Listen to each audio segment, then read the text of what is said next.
Okay, so it's 11 o'clock, so I think we'll kick off today's webinar. So hello everybody, my name is Angela Teisel and lead for Open Disclosure in the HSE Quality and Patient Safety Division, and I manage the National Open Disclosure Office. And I'm joined here by our Open Disclosure team today, and Lorraine Schwamberg, Assistant National Director, and our guest speaker, Mr Asim Sheikh, who will formally introduce in a few minutes.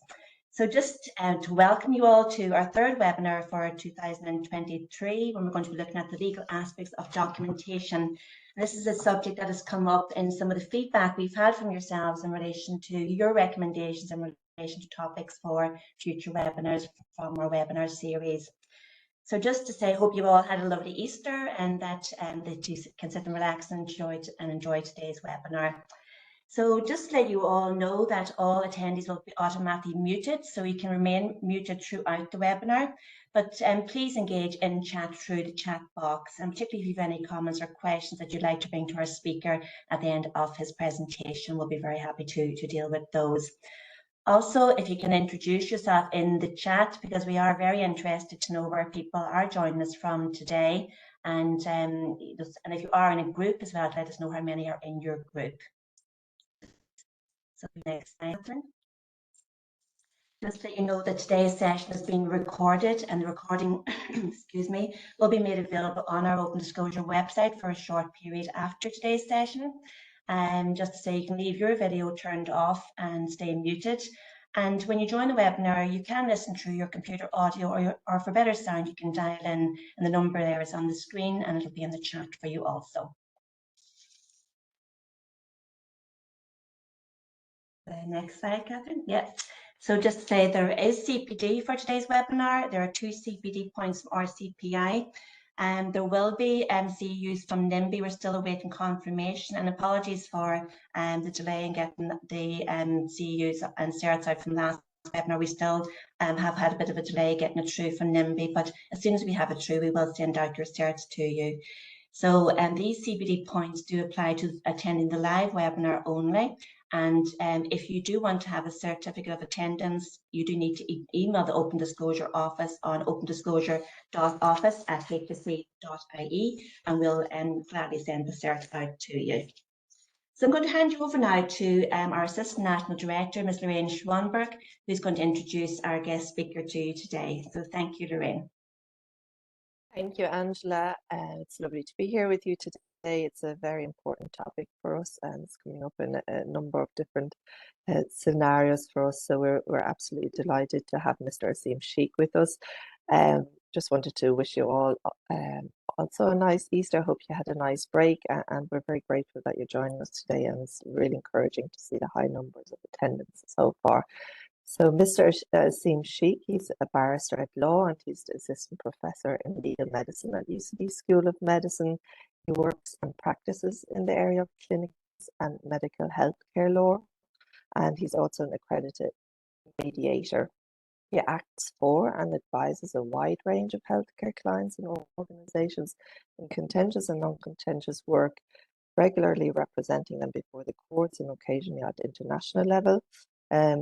He works and supports them in inquests at the Medical Council and other healthcare regulatory bodies and tribunals, and in internal inquiries. He is an occasional lecturer at the Law Society of Ireland, the Honourable Society of King's Inns, and the Royal College of Surgeons of Ireland. He's also the editor of the Medico Legal Journal of Ireland. He's a member of the National Advisory Council on Bioethics, was a member and vice chair of the Irish Council of Bioethics, and has been a member of national and other committees related to healthcare and medical law, such as the Bar Council's working group on the discount rate in personal injury cases in 2020, the HICWA Advisory Group on guidance on a human rights-based approach in health and social care services in 2019, and the HICWA Advisory Group on the Autonomy Guidance Project 2016. And lastly, in 2018, Asim was commissioned by a healthcare indemnity provider to provide a submission to Judge Meenan's expert group reviewing the law of torts and the current systems for the management of clinical negligence claims, called the Government Expert Group to Review the Law of Torts and the Current Systems for the Management of Clinical Negligence Claims, in August 2018, which some of you will be familiar with. And so a very very rich CV there. So I will hand you over to Asim. Thank you, Asim. Thank you very much, Lorraine, for your very kind introduction, and could I thank the Open Disclosure group and panel through Angela Tyson for the very kind invitation to speak with you all today. I'm just going to, I think I have to share my screen now. We'll get the formalities set up, and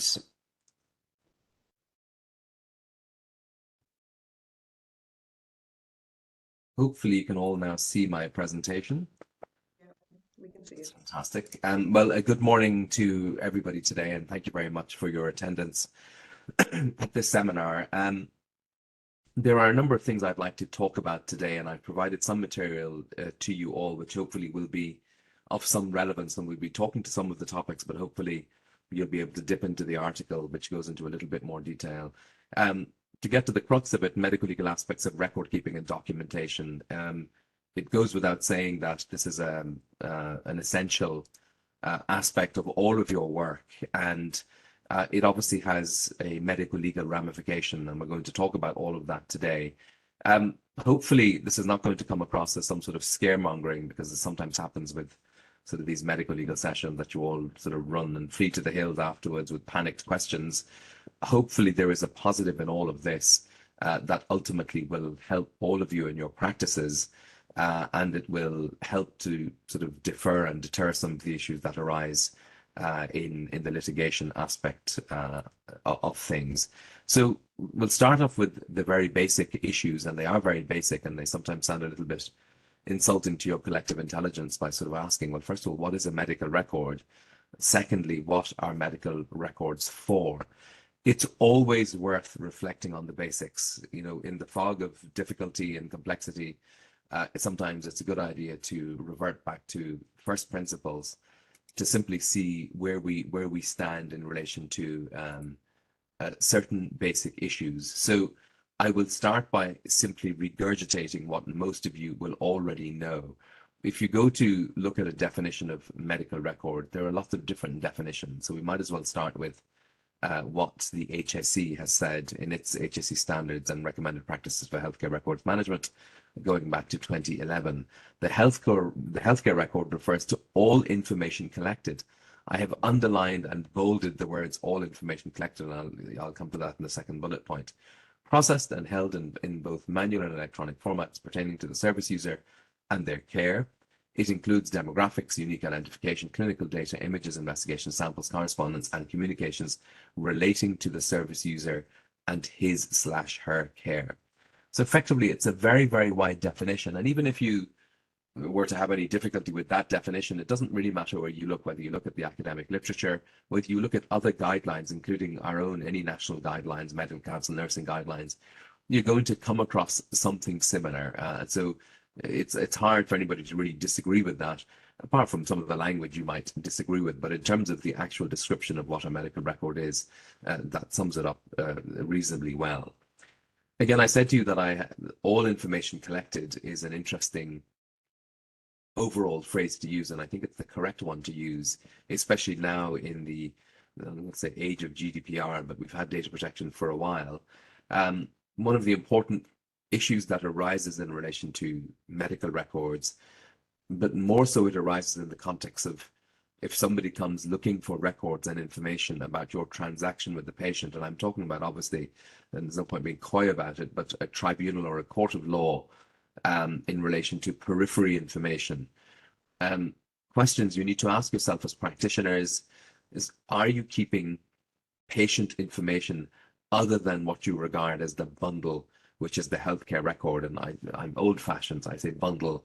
That sort of is a reflective of the manual record. But when I say bundle, I mean, even if you're keeping the record completely electronically, are you keeping other information outside of that? So have you exchanged messages with colleagues in respect of the care of the patient? Have you shared a scan with the colleague? Have you asked for information about a colleague? Doesn't matter what it is, but is there something other than what would be regarded as traditionally the bundle, as I refer to it, or the electronic medical record? And if there is, be it on a WhatsApp message, on your messages, or on some other forum that you're using, well, if you look at the definition provided by the HSE, all information collected, that would mean that any such periphery information is in fact not periphery, but very much part of the medical record. And in fact, if you look at the article that I provided, if you look at the definition under the Data Protection Act 2018 and under the GDPR, you'll see that clearly any information that's identifiable and that is kept somewhere is information that a patient would be entitled to. So for discovery purposes or for purposes of a patient asking you, well, I want all of my information, where is it? Anything you have stored would effectively be regarded as part of the medical record. So you can't really think of the bundle, as it were, in inverted commas. You simply need to think of patient data. Do I have information relating to the treatment and diagnosis of the patient, or anything that's periphery thereto but relevant to the patient? Where is it? Is it about the patient? Should it be part of the medical record? Well, if they come looking for their information, they will be entitled to that information wherever you might keep it. So that's something to keep in mind in terms of the manner in which you think about medical records. We tend to think, oh, it's just the medical records, the bundle, the electronic record. But from a patient's perspective, if they come looking for their record, or they come looking for their data may be something beyond just what you regard as the bundle of the medical record. What are medical records for? Again, it seems like a pretty daft question, especially in this forum. Well, the primary purpose of the medical record is the maintenance of good ongoing patient care. And again, it's worth asking why we do this. Again, as I say, in your very complex and technical and busy lives, where you are compelled to keep a note, you probably sometimes wonder why you're doing it. When you're very busy and you're very rushed and you have to commit something to paper and you're being called away somewhere else, it's worth reminding yourselves that there is a reason why the medical record is kept. It's not an administrative tick box. It should never be that. There is a purpose for it, and the purpose is the maintenance of good ongoing patient care. It goes deeper than just that, and we'll look at that in the next few slides. And I refer to some of the literature in respect of what the maintenance of a record, what it actually tells us about patients and the quality of patient care. Then I hate to disclose it to you, but you have a barrister speaking with you today. The secondary purpose, but a purpose that is, again, whether we like it or not, essential, is for good medical legal practice. And we're obviously going to get into that in the course of today's discussion. So why do we keep good records? And I should have put in inverted commas around good records, whatever that means, and we'll get to some of that shortly as well. Well, again, as I say, primarily ongoing patient care and quality, clinical audit, and then this whole issue of trust. And what do I mean by that? And I'll come to that in a second. And as I said, the last unfortunate the title, the defense of litigation. And we're going to dive into all of this in a little bit more detail. So again, ongoing patient care and quality. Again, it's pretty basic, and it really doesn't require a lawyer to tell all of you what the purpose of the medical record is.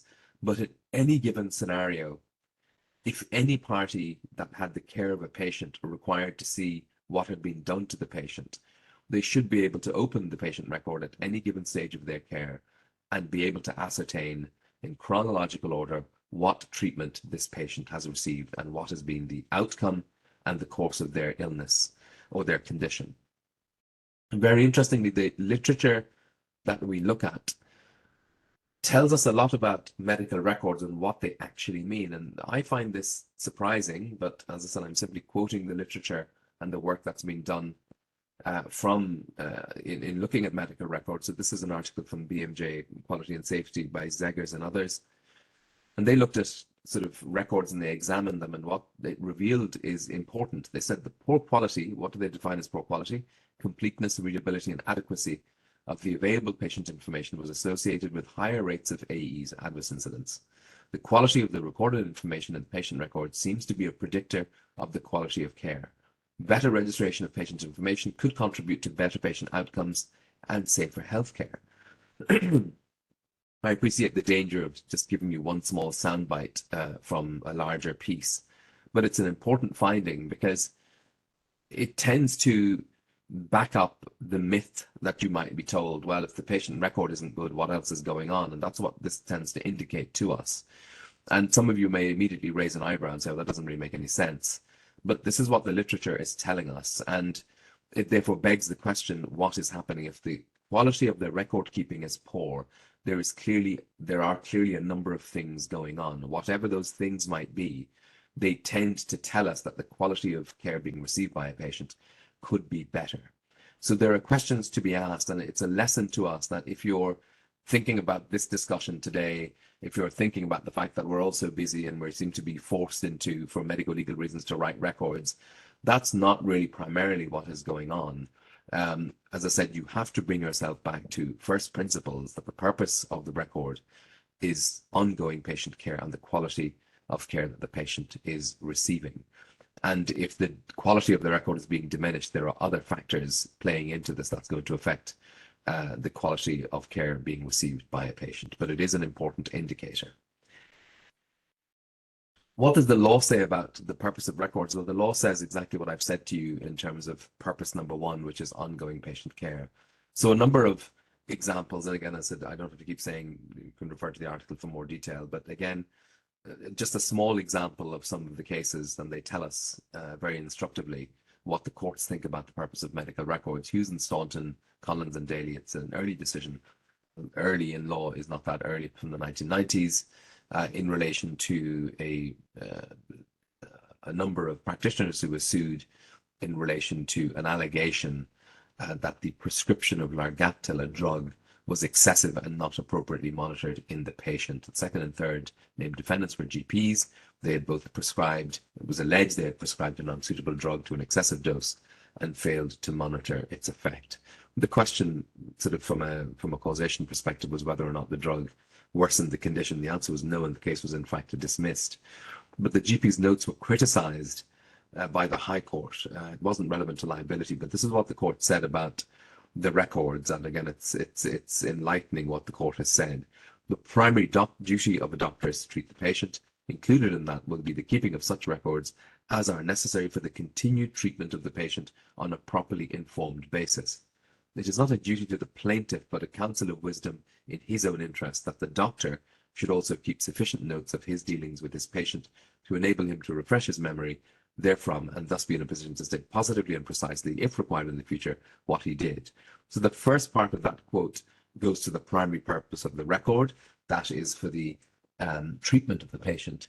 And the second part of the quote goes to the second purpose that we've looked at, and that's for medical legal reasons, that you may be called upon to stand over your notes at some stage in the future. Here the judge is always talking about in a court of law, but it could be a regulatory body, it could be another tribunal, or it could be an inquiry, an internal or other inquiry, where you may have to stand over your records, and it's going to come back to haunt you if you're not able to actually say what you did or what interaction you had with the patient, especially in a sort of if a critical or a seminal event occurs in relation to the patient's condition. Armstrong and Easton Health Board. Similarly, the court made a comment in relation to the purpose of the records when the records aren't looked at. So here the plaintiff had a history of psychiatric admissions to other institutions, and she wished to be admitted to hospital, was told by the defendant to get a GP's referral letter. And this was done. The GP expressed the view the patient should be admitted because she had suicidal ideas.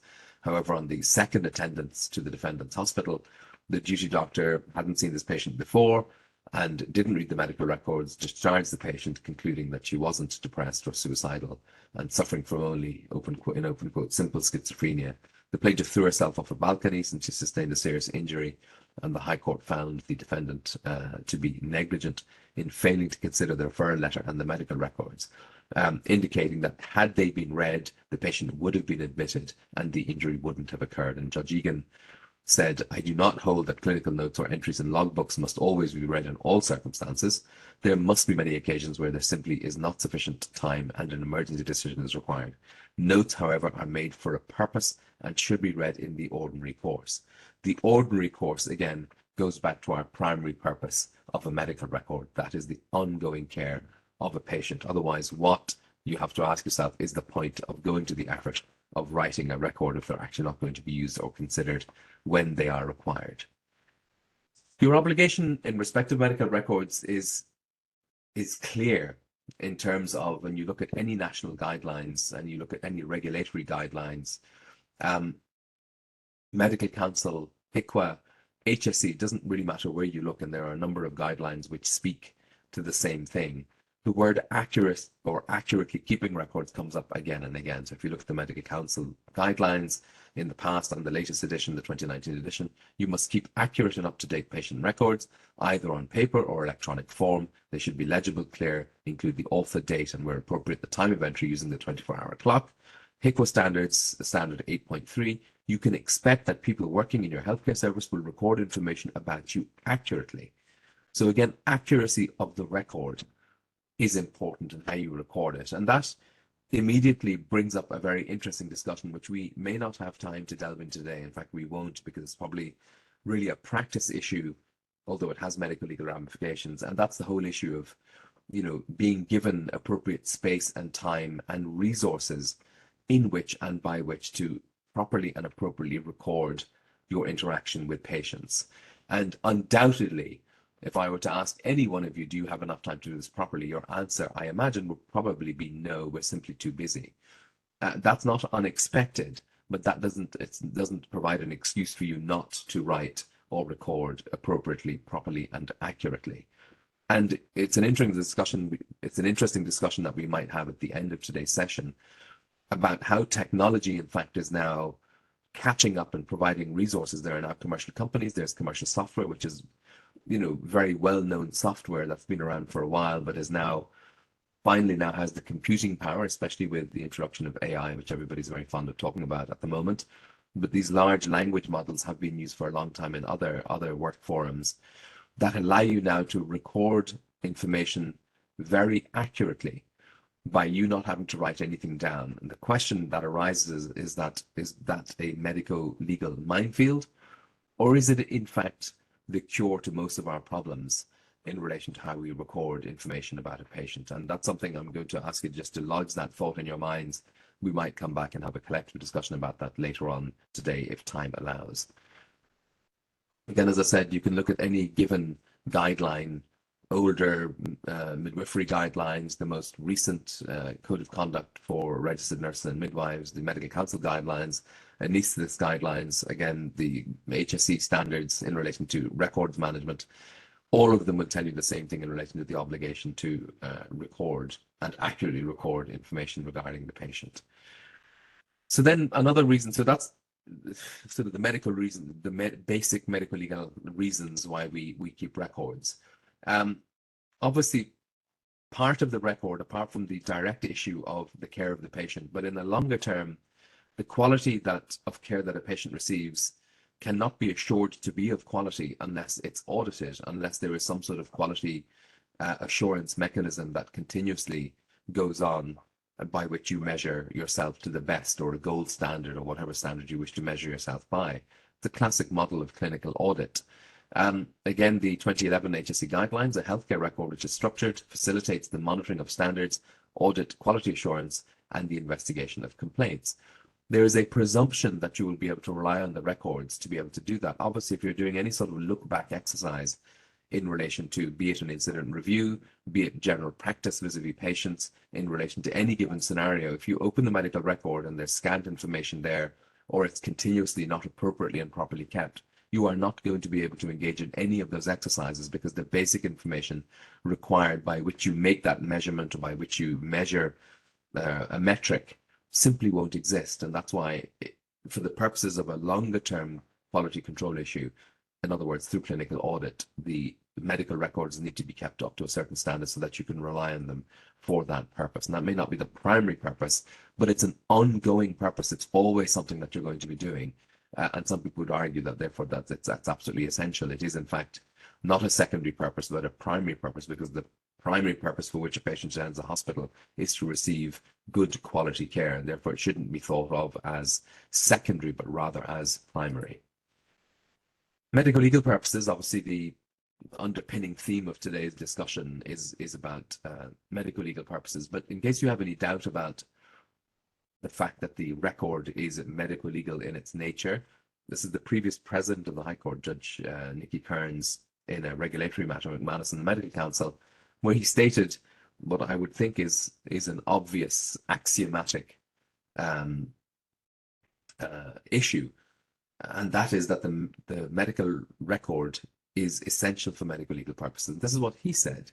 However inconvenient and burdensome it may be to write up medical records accurately, such records constitute a vital safeguard for both medical practitioners and patients alike in any situation where it later becomes necessary to conduct any form of investigation as to what transpired during the course of a patient's treatment.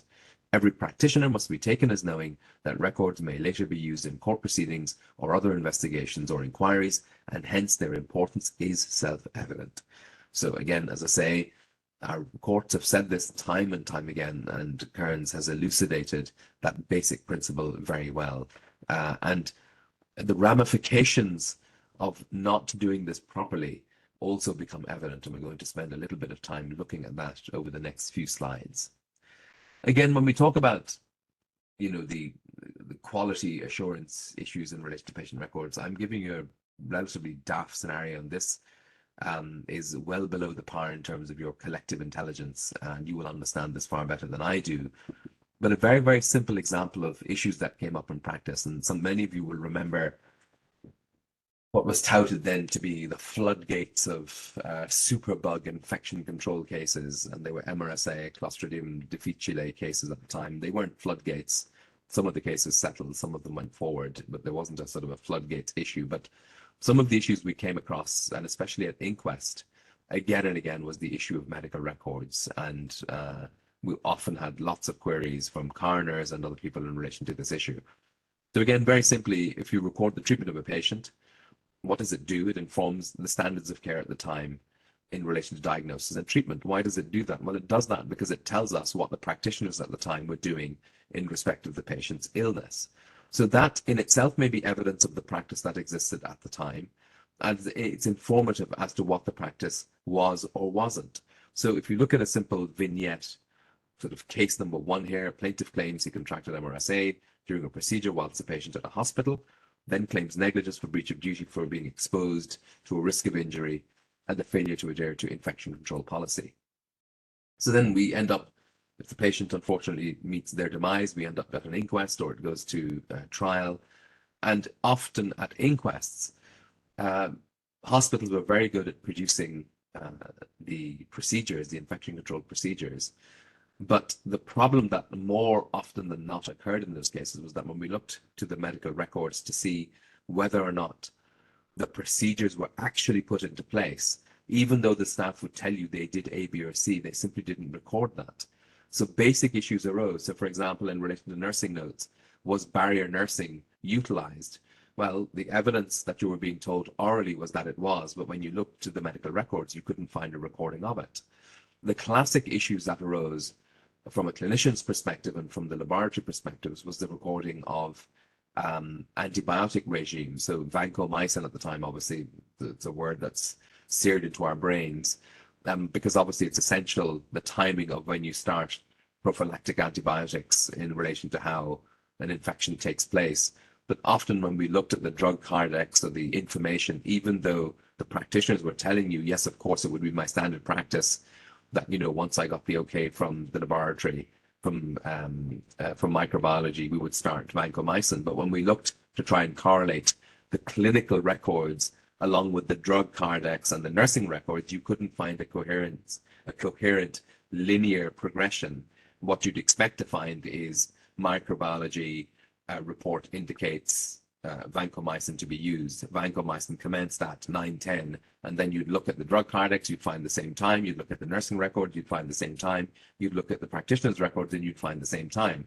You can then produce that evidence to say, well, the practice at the time was that immediately upon receipt of microbiology diktat that vancomycin was the appropriate antibiotic, we would always start the antibiotic and we would record this. And here are the records that proves what the practice was and what, in fact, is what we did. That's your evidence. That's what you can stand over. When you can't do that, you're left in a situation where you're simply arguing, oh, that's what I would have done. I'm sure I would have done it at the time. That's not proof. That's speculation. And speculation does not win cases. It's not something you're trying to then convince the court of what you probably did as opposed to what you in fact did. What you in fact did goes to proof. What you probably did goes to persuasion. And there are two different weightings that a court is going to place on those two things. But that's just a very small example of how it will work in practice. Details of this next case, which is an English case, the Rhodes case, is in the article that I've given you, and you can have a look at that. I'm not going to go through all of it today, but the cut and thrust of this, and it definitely is a cautionary tale, especially in relation to patients who are long-term patients, because you are going to have a different relationship with a longer-term patient. You will get to know them, you will know their quirks, some of them will frankly be a pain, but you will know everything about them. That in itself is a danger. In other words, a complacent attitude towards a patient that you know quite well. And that's what you need to guard against. And this is an example of when that can happen. This was a long-term patient of a GP. When I say long-term, a lifelong patient of the GP, but the specific period in which this litigation is relevant was a period of 3 years where the patient was suffering from headaches. And she said, I'm feeling pressure on my brain. The GP convinced himself that the patient was simply suffering from some sort of stress headaches, executive stress. And that's because this unfortunate patient had a very, very difficult history and suffered from stress in all sorts of ways. One of her children had committed suicide. There was marital discord, all sorts of issues going on in the background. So it's understandable that in that kind of mixture of issues, it can be difficult to see through a diagnosis and actually come to a definitive one. But the problem was that the GP here allowed a subjective opinion of the patient to get in the way, subjective to the extent that you'll see in the next slide. The GP allowed themselves to begin to remark about this patient in a very derogatory way. So, for example, in this slide, you'll see in the bits in bold that at certain occasions, when the patient was suffering from very serious symptoms, so for example, in this particular month in February 1986, sorry, March 87, the patient attended complaining of the fact that her headaches were getting worse. She had double vision, slurred speech, deafness in one ear, a loss of balance, a loss of sleep, vomiting, and some visual disturbance. That sounds about as serious as it can potentially get. And yet the GP's recording of that transaction was this patient was as hypochondriacal as ever. And then when the problems didn't resolve at a further meeting with the GP wrote down usual list of neurotic symptoms. As it happens, this patient was initially referred to a hospital, but the same GP had written a very strong letter suggesting stress headaches, and the patient was sort of seen very generally and discharged. She then had a seizure, a blackout. She was readmitted. And it was only because there was a very diligent junior doctor there who looked at her past records. And it transpired that, in fact, at the age of 11, this patient had had a shunt inserted in this same hospital. And what had in fact happened, and the doctor who inserted the shunt was still there, it was the consultant, a very well-known consultant, was still there, and the patient was operated on. And what had happened is the shunt had simply changed position. So when the patient said she was feeling pressure on her brain, she was actually physically feeling pressure on her brain because of the positional change of the shunt. The shunt was adjusted, and all of her problems in relation to this issue simply disappeared. And the GP was sued, and the court was not impressed with the recording. And it was admitted that the patient themselves was a very poor historian. Her evidence wasn't exactly great.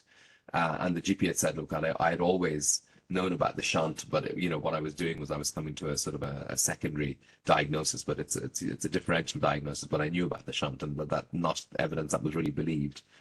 This is what the court had to say about the issue of the medical record, and it's an important note which we're going to elaborate on in the next few slides again. A doctor's contemporaneous record of a consultation should form a reliable evidential base. I regret to say that Dr. Farbridge's notes of the plaintiff's attendances do not provide any such firm foundation. They are scanty in the extreme. He rarely recorded her complaints or symptoms.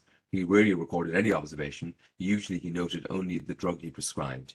These brief entries were sometimes accompanied by a cryptic or occasionally even derogatory comment as to the genuineness of the plaintiff's complaints. And here's the crux of the issue. The failure to take a proper note is not evidence of a doctor's negligence or of the inadequacy of treatment. But a doctor who fails to keep an adequate note of a consultation lays himself open to a finding that his recollection is faulty and someone else's is correct.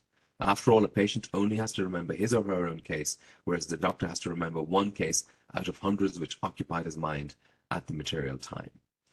And that issue of what happens to memory is something that is has been said again and again by our courts, and it's the reality of the litigation process. So this is an exercise we sometimes do, and we're not going to do it now, but if I were in the room with you and I were to say to you, if an adverse incident occurred today with a patient, and let us say that, you know, whatever about open disclosure and all the rest of it, but let's say that the patient decided they would in fact take this to the High Court because they think there was a breach of duty here and they had been injured.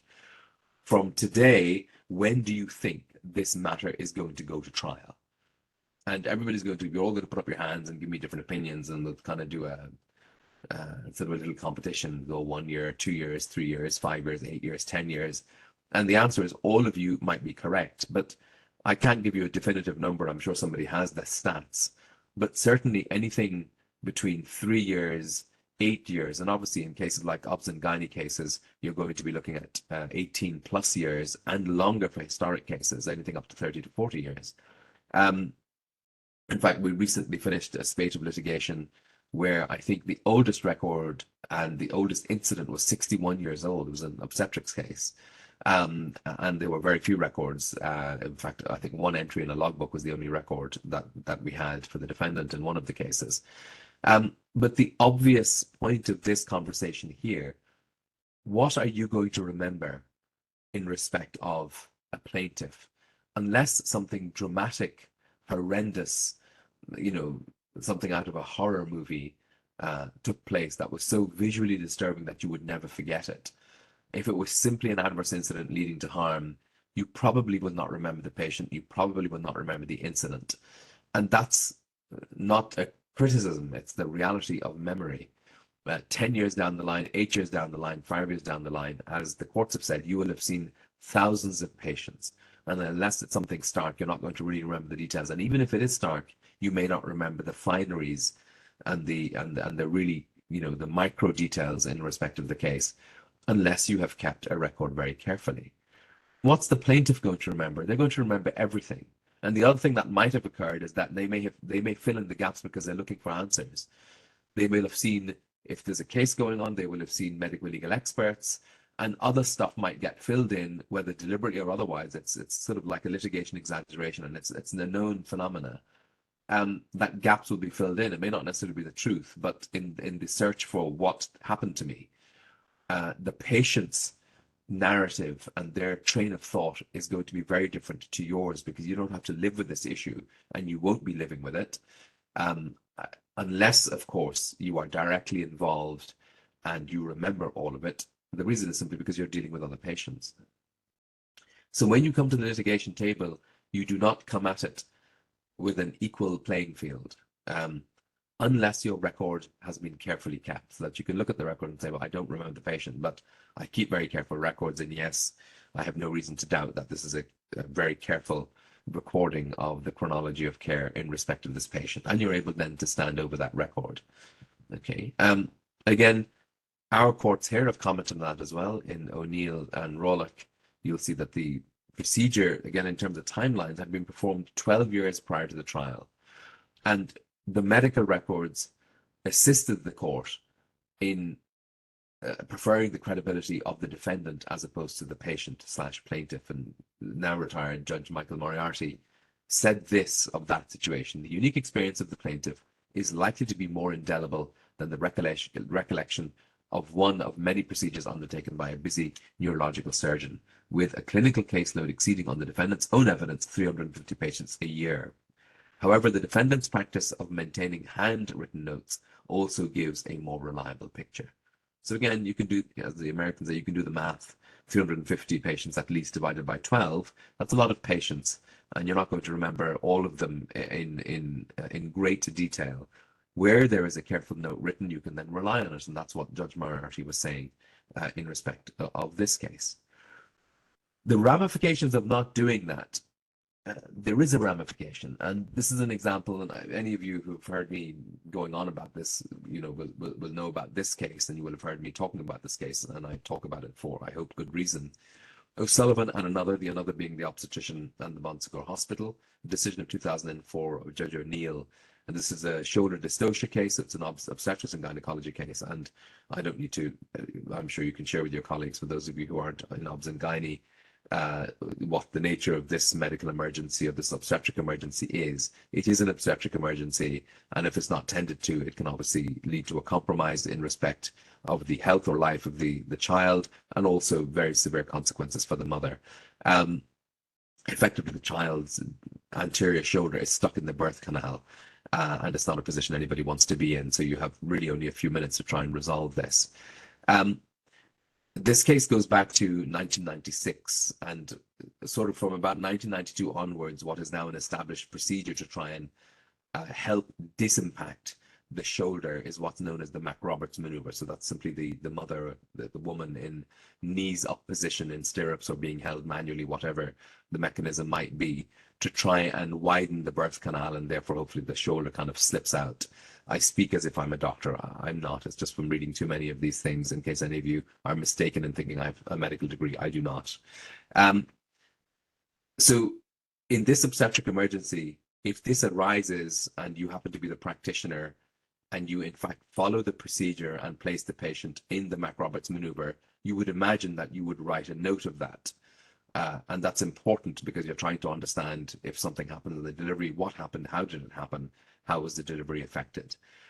This wasn't in the records, and the obstetrician in his evidence tried to explain why he wouldn't write long records. And this is what he said. This is the judge paraphrasing from the defendant. So the first name defendant's evidence was that it was not the practice that the particular maneuver used, to note the particular maneuver used, in other words, the Mac-Roberts maneuver. And he went on to say that he had been trained to make short notes rather than long notes, on the basis that shorter notes are more likely to be read, and that in a hospital that wasn't a teaching hospital, shorter notes of the kind made were the norm. He acknowledged that in teaching hospitals, there was a tendency to write essays. And I have to say, in over 20 years of legal practice, defending teaching hospitals or other hospitals, I have yet to see anything that resembles an essay. There are certainly notes that are better written and notes that are not written well at all, but to say that there was a tendency to write essays in teaching hospitals, I have to say is a hard one to believe. The judge didn't believe it either, and he didn't think there was any credibility to that evidence. And this is what he said about that. He said, in my view, the universal desirability of brevity simply fails to explain an omission such as this from the note. A single short additional sentence was all that was required to say that shoulder dystocia had been encountered and was overcome by the Mac-Roberts maneuver in the left lateral position with suprapubic pressure. The consequence of not writing the note, well, that's in the next line. The contents of this note tends to persuade me that the parents of the plaintiff are right in their recollection that Mrs. O'Mahony, the mother, was not changed into the left lateral position, nor was suprapubic pressure applied. So the lesson from that, if it's not already obvious, is that you record all procedures for evidential purposes, and you record them carefully. And the nature and degree of that recording we will come to, but the point is, not recording something that is likely to be seminal is going to leave you in difficulty. You are not going to remember. My most common experience, especially in relation to nursing evidence, especially before inquests, is that when nurses give their statement to the coroner, usually the first line is, I do not remember this patient, and therefore the evidence I will give has been taken from the medical records.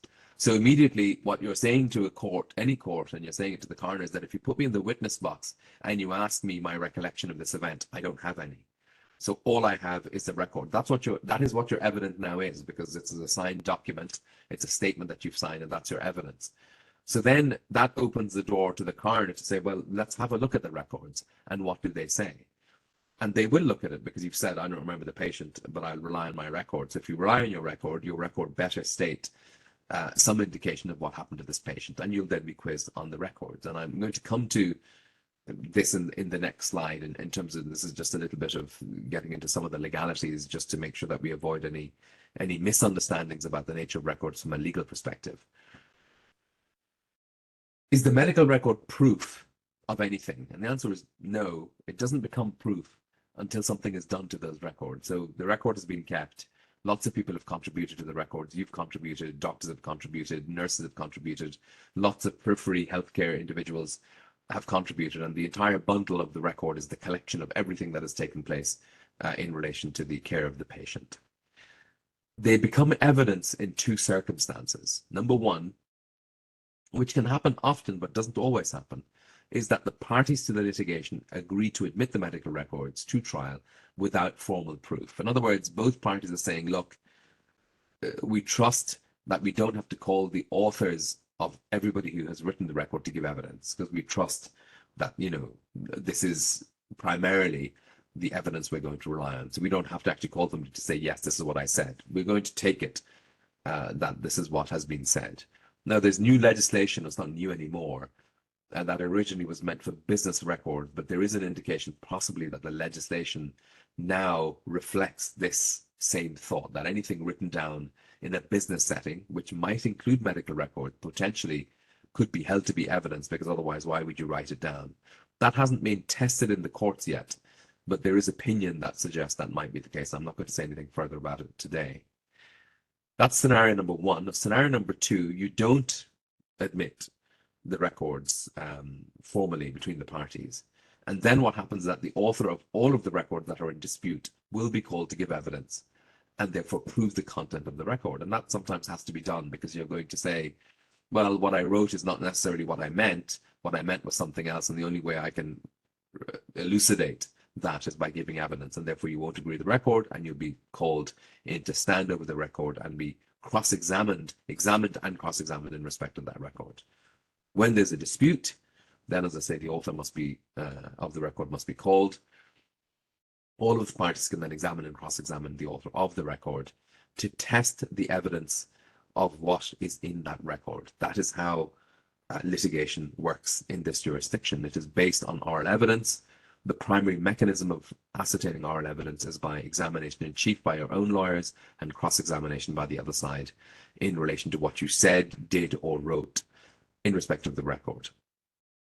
Okay, otherwise the notes in question can't be evidence that can be proved, simply because there's nobody to stand over them. So you either agree the records, the parties say, these are the records, we're agreeing that these are the records and what is stated, and that's it. We're not going to then dispute what was in the records or what have been said. If you can't agree that, then you have to say we're not agreeing the records, and then all the sides have the right to call the parties that have written the records, and they will have to give evidence about the records. So the lesson from that, again, is hopefully evident and obvious. The better the record, the easier it will be for the author to stand over the record and give evidence in relation to it, where the content is disputed, or to simply agree from the outset, say, no, that's exactly what I wrote, that is what I said, that's what I meant to say. I'm happy to agree that because I have nothing else to add to that. That is the evidence. So for all of the above reasons, from a formal legal perspective, if the record is not maintained properly, that's going to cause problems with any agreement, or even if you're called to give evidence, because you're going to look at it and go, I have no idea what that says. Again, good record keeping in inverted commas, well, the basics: legible, dated, timed, identifiable, who wrote the entry. Abbreviations, they should be kept to standard practice. And the problem when you have a large turnover of staff is people either make up abbreviations or they use non-standard HSE abbreviations, and sometimes we don't know what they are. This is a common issue that people are going to discuss, is simply trying to decipher the medical record and what in fact has been said. Important, obviously, in terms of drug dosages, that appropriate abbreviations are used, because if you understand that the primary purpose of the medical record is ongoing patient care, if you record something, an observation or an instruction that is not accurately recorded and somebody's relying on it, they're going to get something wrong. So I said, just for the primary purpose, it's essential, and then that's going to have a ramification for the medical legal purpose. Drug names, doses, times given, specific pieces used. Now, an issue that I'm going to come back to later on in today's discussion, check the time before you boot me all out, is the issue of consent. Now, I appreciate today's lecture is not about consent, but obviously it is about recording, so this plays into it. And it's a query that's often asked. What should I write down? Where do I write it down? How do I write it down? How much do I write down? And we'll get to all of those issues in the next few slides. One of the issues we find most in litigation is not that there wasn't a discussion necessarily about consent. That can happen. But your practitioner, and this is very common, and I find this a lot, that your consultant will tell you, oh, no, I always have the discussion in outpatient department. I'd sit down with the patient, I'll discuss the procedure and the risks, and I dictate a note to the GP. And look, I said it I said to the GP, you know, we discussed the issues and the patient has opted for a surgical procedure, and we have decided to go ahead with this in October in 3 months' time, blah, blah, blah. Usual standard format follow-up letter. Then the procedure takes place, and the material risk which the consultant states that he or she had discussed transpires. And the patient's classic allegation is, I was never told about this. Of course, the patient in a consent case, a pure consent and negligence case, has to prove that had you told me about this material risk, I would have taken it on board and I would have said, oh gosh, I don't want to go ahead with this. That's far too risky for me. It's a causation hurdle, and it's a very big hurdle to overcome for a patient. But when you go to look, so you say to your consultant, you say, so you discuss this at patient department. Yes, absolutely. It's my standard, but I always do this. So then you go to look at the appointment record, you go to the clinical notes of that date, and what do you find? Gobbledygook, a badly written clinical record that records very little, some basic information. And you might say discussion, operation schedule. And you say, but what about the consent form? Oh, they signed a consent form. When did they sign the consent form? Just before they had the procedure. You go to the consent form, and what do you find? You find a bog standard consent form. What is the usual bog standard consent form? Name of the patient, name of the doctor, quick recording manually of the nature of the procedure that's going ahead. And then you have the usual standard format box that says, I've had the chance and opportunity to discuss the risks involved in this patient and the opportunity to ask questions. Signed by the patient, signed by the doctor. But that consent form, that standard 2-pager, excuse me, does not record the material risks discussed. So the material risks aren't there. You then go back to the clinical record of the outpatient department, and the clinical risks discussed aren't there either. And the patient is saying, no, that they weren't discussed. So now we're at a difficulty in that orally, and in our consultation when we're sitting down, you're saying to your lawyers, no, I always discuss these risks. It's like, you may always discuss them, but you didn't record them, and the patient is saying they weren't told. So now we are in a good old-fashioned battle of he said, she said, she said, he said. Effectively, that's all it is. And how scientific is this? Probably not that scientific, because how this is going to pan out is that we're all going to turn up to court, and the patient is going to get into the witness box and is going to say, I was never told these risks. You're going to get into the witness box and you're going to say, I always discuss these risks. Who is the court to believe? And that's the difficulty you find. As basic and as daft as that sounds, that's what it will come down to, and it has come down to that in litigation. So a number of years ago, I always give this example because it's where we can actually defend a case. We were defending a hospital and a consultant ophthalmologist.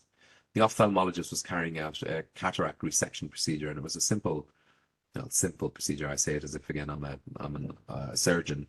It was the removal of cataract by a resection, so the noughts and crosses. The surgeon gets a sharp scalpel and effectively cuts into small squares the cataract, and then with some sort of surgical tweezer removes the cataract one by one.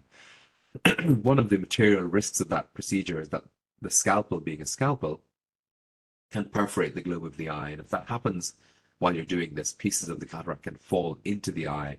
You then have to be stitched up, you have to come back, and they have to be removed. It's obviously uncomfortable and not particularly pleasant, but it is a well-known material risk. And in this particular procedure, in the outpatient department, when the patient presented, the surgeon went through this carefully. There were about 10 material risks, and he recorded them all. And then, ultimately, a consent form was signed, bog standard consent form. I've had the chance and opportunity to discuss this, blah, blah, blah, blah, blah. Patient sued, said there was no informed consent. They weren't told of the risk. If they were told of the risk, they never would have undergone with it. It was very uncomfortable for them, etc., etc. Classic informed case, informed consent case. And when we sat down with our expert and with our consultant, he asked us to open the bundle of records. We had the photocopies, and there in a badly copied black and white file was the consent form, which was not particularly illuminating. It didn't tell us anything. There was no surprise there. He said, no, but look underneath it. And there was a record of the sit down 3 months earlier. And very simply, in abbreviated format, there were 10 bullet points manually written next to each of which was a tick. And the consultant explained that each of those is the material risk. And he said the tick next to them, I tick them as my standard practice. I tick them when I discuss them. We have a little discussion, I tick them, which tells me I've discussed it, and yes, it's been done. And he said, if you look at the fifth one, if you look at that, he had an asterisk next to it. Sorry, he had a hashtag next to it, which is his way of sort of numbering things, or his bullet points. And it said, and I remember to this day because this is what made the decision that we were going to fight the case, glob perf discussed tick. And he said, that is me very clearly recording that I've discussed the material risk of perforation of the globe of the eye, and the tick is what I'm telling you that we've discussed. And when the patient comes back, we have another discussion, and you can see we've all signed the consent form. So on foot of that discussion, we wrote to the plaintiff solicitors to say that our evidence is fully supportive. This did not occur. The records don't speak to it. The expert evidence will be quite clear, and the factual evidence will be very clear. And you have a chance to discontinue. Don't rack up the expenses. There's no need for this. Did the plaintiff do that? No, they didn't. And we fought this case. There were the hospital consultant and another party involved. And we fought the case with the consultant for 4 days. And in cross-examination of the plaintiff by my senior counsel, he produced that record and went through every line of it with the plaintiff, trying to get the plaintiff to understand on what basis could they make the allegation that this didn't occur when the records clearly indicate what took place. The plaintiff had no answer to that. But at the end of the plaintiff's evidence, the solicitors for the plaintiff asked for an adjournment. We all rose, we all went outside. This is now day 4. They came back inside and they said, we are withdrawing our case against the hospital and the consultant. And the judge was not at all impressed by that, because 4 days of court time had effectively been wasted chasing after something that didn't exist. And that should have been nipped at the bud very, very early on by the plaintiff, but it wasn't. So the lesson of that slightly long-winded story is that when you record things appropriately, that doesn't mean that the patient won't make an allegation, but if they make an allegation, it puts you in the position where your legal team and your indemnifier, the state, or your indemnity organization can make a decision to defend the case on your behalf. When you don't do that, cases are often settled because we obviously are not going to throw you, the HSE, or consultant or a nurse under the bus on the risk that we might win. That's not the way anything is approached. And that wouldn't be fair on the individual, and it wouldn't be fair to the taxpayer, whoever is paying for this. So that's not done. So cases have to be compromised or settled when you can't stand over them because you don't have the mechanism by which to defend them. And there's an example of when you can defend something. So in respect of the answer to the question, how do I record consent? You have to record consent carefully and fully, which means especially the discussion of the material risks, whatever they might be, and we can get to that later on today, but whatever the risks might be, you need to record your discussion of those risks, because otherwise all you're going to be left with is a consent form.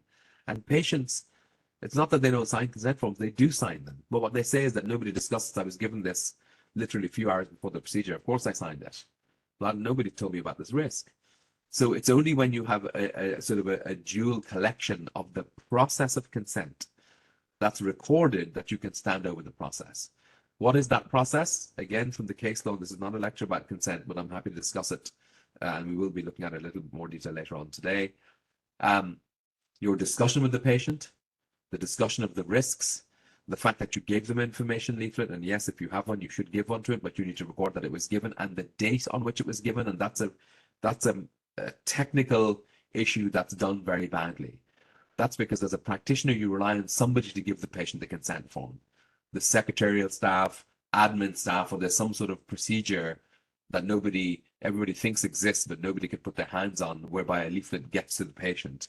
You should be aware of what that process is so that you can say, risk discussed, leaflet given to patient, consent form signed, and recollection of discussion, whatever it might be.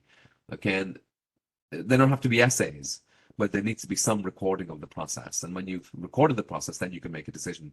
If there's an allegation, we'll fight this, because I'm happy to stand and confident to stand over my process, and I pride myself on the process. Without it, you're going to be in difficulty. So, important lesson, record consent clearly and fully. The disclosure and discussion of the risks should be recorded. Why? Because they are not standard in a standard format, where they are not recorded in all consent forms, and where that doesn't happen, they need to be recorded somewhere. Okay. If a seminal event occurs, that's an issue of importance, especially one that's a red flag. You think, oh gosh, we're definitely going to get a lawsuit after this, or something's going to happen. Obviously, if the patient is injured, you need to record that very, very carefully. Everything should be recorded carefully, but you know it's going to come back at some stage, so it needs to be recorded. It's just a matter of common sense. Other issues: contemporaneous nature of medical records. Again, it seems pretty basic, but it's not always achievable. The record should be written at the time or immediately thereafter of the transaction, whatever it might be. And you're going to say, Asim, that's ridiculous. I cannot have a pen in one hand and a scalpel in the other. That's just not possible. Of course, that's not what anybody is asking, but it needs to be done immediately thereafter. Why? Well, again, it's basic. The longer the gap between the transaction and the writing up of the transaction, the more that gap is open to scrutiny. Because why? Memory. If I deal with the patient now in a complex procedure, I then decide not to fill in the note, and I go off and I do a 12-hour shift dealing with other patients, or I come back after 2 days, am I going to necessarily remember what happened in the procedure, what I did, any problems I encountered, what I observed? No, that's even difficult to do in a contemporaneous manner, never mind much later than immediately after the actual dealing with the patient. So the longer the gap, the more open to scrutiny it's going to be. It's completely understood that in some circumstances you are going to be called away to deal with emergencies and other cases, in which case it's not a sin to write a retrospective note, but if you do so, that has to be clearly indicated and timed. Otherwise, it's not going to be honest. If you come back, you say, called away to emergency, retrospective note, patient seen at 12 p.m., note date 3 p.m., so that everybody knows and it's transparent that I couldn't write the note at the time I saw the patient. I came back, I'm recording it now. Then let it be open to scrutiny. Everything's open to scrutiny if we go to the litigation stage, but the point is you're able to stand over it, and that's what this discussion is all about, the ability, or your ability, to be able to stand over what you said, did, and recorded. You cannot, under any circumstance, retrospectively alter a record for any improper use. And the primary improper use is that litigation commences and you panic for whatever reason, and you think, yeah, that's clearly not what I intended to write. I'll correct the record now. You cannot do that. Once litigation is commenced, you can't make any changes to the record. Okay, it is evidence. Prior to that, if you make a mistake in a record contemporaneously, can you alter it? Yes, but you need to do it very carefully. You need to strike it through, you need to initial it, and you need to clearly write what the appropriate thing was. Again, if you retrospectively alter a record 10 days afterwards, it's open to scrutiny, because you're going to be asked, but hang on, so which recollection is the correct one? Are you now trying to cover up a mistake, or are you genuinely made a slip and you're correcting it? So you need to be completely transparent in that situation, and you need to get advice. It may not be advisable after certain days to go back and say, oh, that's clearly not what I meant to say. And that's what, so excuse me, everybody, I have a slight cold. Obviously, it's a medical emergency, man flu. Hopefully we'll make it to the end of this lecture. So you need to be very careful about that situation. And the general advice is that if it's a mistake immediately after the entry, you strike it through, and like correcting a check, you initial and you date so everybody understands what has taken place. Now, of course, you're open to scrutiny now. Somebody could say, well, there are 2 records recorded here. What has happened here? And you have to be able to stand over that. But if you decide to alter a record before litigation, but far after the event, that is going to be a red flag, and that's going to lead to suspicion. So it is not the thing you should do at all. And if you have to do it because it's a genuine mistake, questions are going to be asked as to even the realization of that mistake after any sort of a long time. So you need to be very, very careful about that. If your record is consistent, if you're consistent in recording your interactions with the patient, that is going to stand in your favor.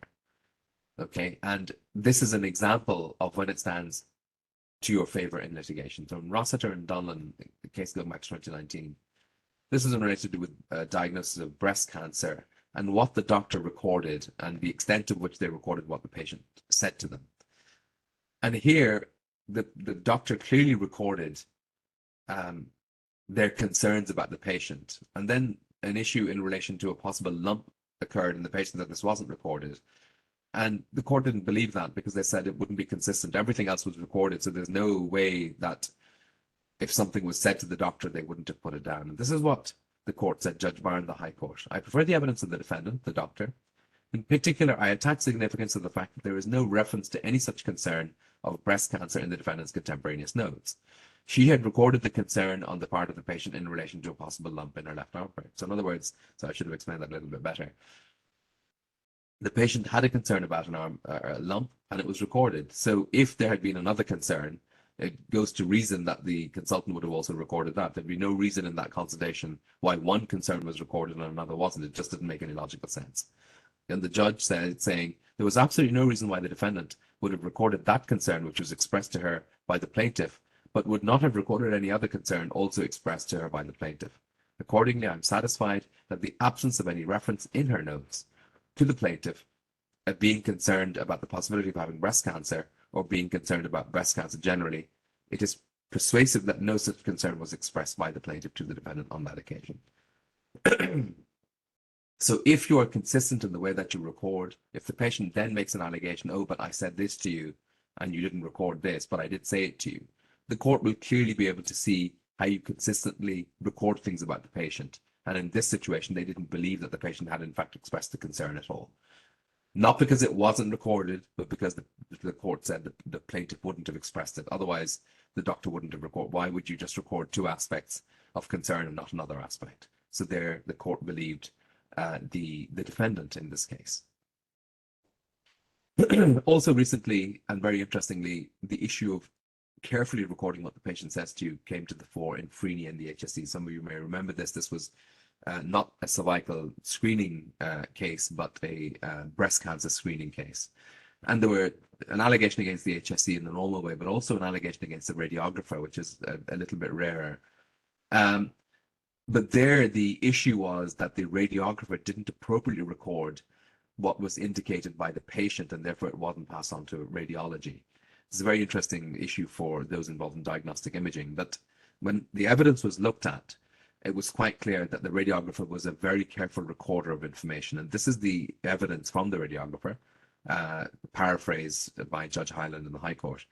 In relation to a possible different approach, depending on whether a lump or a cyst is identified by a patient, when asked whether she, the radiographer, saw a difference between a woman saying to her that she had a lump or a cyst, she explained that she was not a doctor, not a physician, this is unfortunate language, just an imaging professional, so that when a patient tells her something, that is what she writes down. She went on to explain, when asked why she had written down, lady feels a cyst in her right breast, that this is what the patient told her, and that she had to document it for the radiologist so that the radiologist would know it, and that whatever the patient tells her, she has to put it down for the radiologist. In relation to her approach when writing a note under cross-examination, on being asked whether she had to exercise a certain amount of professional judgment in what she writes, she replied that she can only write down what the patient tells her, she can't interpret it or make it her own way, and that she writes down all the relevant information. And on foot of that evidence, the court believed that. And this is what the court said. Judge Hyland, I conclude that her practice was to report accurately what the patient told her, and it is very likely that the account of, excuse me again, that the account of her interaction with the patient was an accurate reflection of the contents of the same. No negligence was found in this case. Again, the lesson here is that if you're told something about the patient, you record it as accurately as possible, and it will stand in your favor when scrutiny is placed upon the entry. The adage, no record, no defense, simply goes to not so that if you don't have the record, we can't defend it, but that it makes it very difficult to defend it. And you end up settling those cases because, well, what can you say? I don't remember the patient. And in fact, I only have one line, which I can't read myself. Then we're not going to put you in the witness box to tell the court that disastrous end result. So you're going to end up settling that case. Increasingly, there has been scrutiny about consent. I said I'd deal with this. So this is an English case, Mordell. And again, some of you in Obs and Gynae may be familiar with this case because it has to do with a sonographer. And in this case, to do with a child born with Down syndrome. It was a claim for wrongful birth. And it's a very controversial case, but a lot of people disagree with the end result of this. The patient, Miss Mordell, her first language was Polish. She spoke good English. She became pregnant in 2014, made her booking appointment. She agreed to undergo 6 standard screening tests, and they included those for Down syndrome during the first trimester. But when she recorded as being unsure about invasive tests in relation to Down. So the initial screening consisted of ultrasound of the fetal neck, to a nuchal translucency test, blood serum test of the mother, and the patient saw the sonographer in July for the tests. And the sonographer said to the patient, "Do you want the screening for Down syndrome?" And she answered no. So on foot of that answer, the test wasn't performed. The sonographer undertook just a maternal ultrasound for the purposes of just noting the dates, and noted in the records, Down's screening declined. No other Down's test was taken. The claimant gave birth to a child with Down syndrome in 2015, and she sued, saying that she was very upset and that if she had known that her child had this condition, she would have had a termination. The trust tried to defend the case. They said, well, there was a discussion about the test, and the patient informed the sonographer she didn't want the test, and that is obviously a wish you have to respect. You're not going to countermand that desire or that declination from a patient. The judge found in favor of the claimant, and this is controversial. He said, look, the sonographer should have satisfied herself that the patient understood the essential elements and purpose of the scanning for Down syndrome. And he thought that the sonographer's first question, "Do you want the test?" was somewhat abrupt, and that she should have done more to lay the ground properly. That hasn't gone down well, of course. This is what the court said. It's the sonographer's duty to satisfy herself that the patient is consenting to the procedure before it is undertaken on the basis of proper information and that the consent is informed. What does that entail? This, in my view, logically mandates, number one, checking that there has been a discussion between the patient and the midwife. Number two, checking that the patient has been supplied with the NHS booklet. And number three, ascertaining by brief questioning that the patient understands the essential elements and purpose of scanning for Down syndrome. Now, that might be controversial, but if you look at our own case law, Gigan and Harris, Fitzpatrick and White, and generally if you look at the national consent guidelines, the updated ones, some people would say, well, actually, that's kind of fits in with that type of rationale. You can't do consent so quickly that it might be missed in its actual understanding. It's a discussion. And the courts have said this here, they've said this in the UK as a result of the Montgomery case, that what you need to do in terms of consent, what really consent is a discussion with your patient.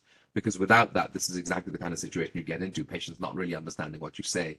We know from the literature in respect of consent that many patients have absolutely no idea what you're talking about when you go through the consent process. So it has to be a careful, somewhat slowed down discussion so that the patient understands, after all, the process is for their benefit. So therefore, this in fact is not that controversial, and this is a better reflection of how consent should be done. But then this also goes to one of the queries that some people have asked about booklets. Should we have leaflets and booklets? And the answer to that is there's nothing in law that will tell you have to have one. Excuse me. But obviously, if you have a process that's more detailed than not, is that going to stand in your favor? Yes, it is. Of course it is. Because then you're in a position to say, well, our standard practice is that we have a discussion, we record the basic aspects of that discussion about the risks, whatever follow-up needs to be done is done, and that's also recorded. We do supply the patient with an information leaflet, and we also record that they've been given that leaflet. And when they come back or whenever they sign the consent form, we have a quick overview. We just sort of have a quick discussion, especially if there's a long gap between the initial meeting and the procedure, to make sure that the patient still understands and that the consent is still valid. That's going to be even more essential now with the Assisted Decision-Making Capacity Act, because remember that consent is now going to be operated and affected on not on the status approach, but on the functional approach. It's time and context specific. Does this patient understand what is going to be done and what the risks are at the time of the decision-making process, not what might have been last week, because things may have changed. So there's going to be more of an onus to go down this route. So should you have a leaflet? Well, if it assists the patient and it assists you in better being able to defend the case by standing over your procedure, the answer is yes, you should. Okay. Consent process, verbal communication. The most important thing is the dialogue bit. Okay. Yes, information leaflet and other aids. and then the consent form wraps up that process. But the consent form is not first. That's not the be all and end all. It's in fact problematic if all you have is a consent form but nothing else. It's a process, and that's something that's been emphasized time and time again. Other queries: who should take the consent? And some people ask, well, can I send a junior person to do the consent? Well, unfortunately, and I don't mean this as any stark criticism of that question, but this thing of sending juniors to take the consent has actually seeped into our language in a medical setting. We talk about juniors doing the consent. If you think about, in some respects, the fallacy of that from a medical and a legal perspective, you'll understand why I say that.